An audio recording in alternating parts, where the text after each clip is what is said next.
For this video log, I'm going to be talking about Head Start at Eagleton Middle School, where it is held. Head Start's pretty much a federal-based program for low-income families, and it helps promote school readiness for children. And the school that I went to had a classroom full of 10 to 15 children. When we first walked in, the kids were already situated into groups at different stations, and it was kind of like sensors. One center had buttons and paper where the kids can cut and make fringes, working on their fine motor development and sorting.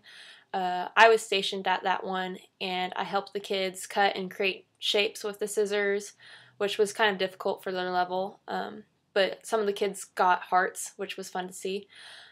With the buttons, I had them sort by color and by shape, and then I had them describe and pick out their favorite button, and the kids really enjoyed that, and they thought it was a game.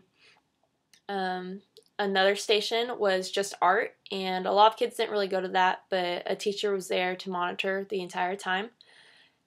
One station was music, and instruments. Didn't really have a lot of instruments because it was already loud to begin with, and the music was played softly, but it was a nice way for children to express themselves.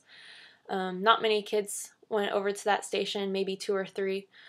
The other station was kind of gender biased. It was mainly for girls. There was a lot of baby dolls, but all the baby dolls had a different type of color of skin for the dolls, so that was interesting to see. And there's also a kitchen playset and kind of an area where they can play dolls and house and school, so that was more for the girls. And the station next to that was where all the boys were pretty much at, and that was building blocks and Legos, and they had little Tinker Toys and things that the kids can destroy and set up, and that was interesting to see what they could create, and a lot of them started making their own cities. The next station and the last one was the last one, and that was teacher-oriented, and that had to do with comprehension. It had some reading in it, it had some puzzles, it had some workbooks, and so the kids were really interacting with the teacher, and it was basically teacher-guided. There wasn't really a lesson plan for that one, but it helped the teacher have kind of one-on-one interaction with the kids. There were only 5 kids allowed at a station, and you can tell if there was 5 based off of the Velcro boards, and each kid had their own name tag with Velcro attached to it, and they would place it in a station area where it would take up a spot for that station and that center. So if a kid wanted to come and participate in a station and it had 5 names on it, then they knew to find another one.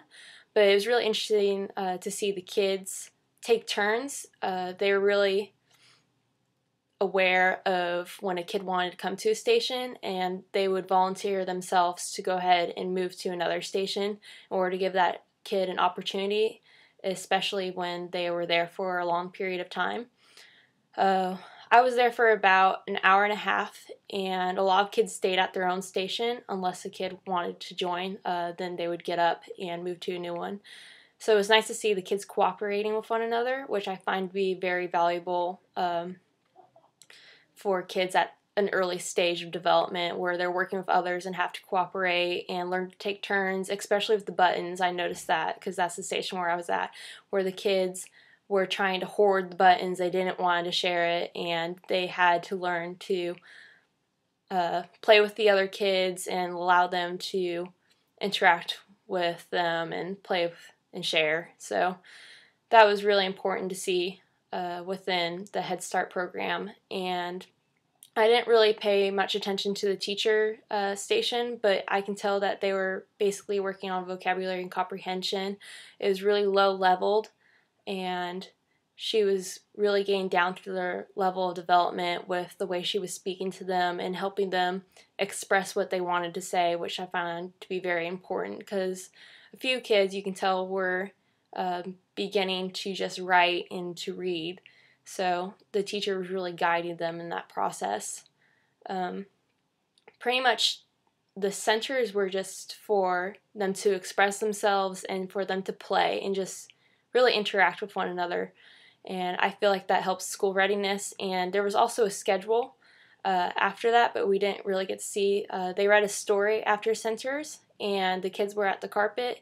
So it's helping kids kind of go through a structured environment with one another.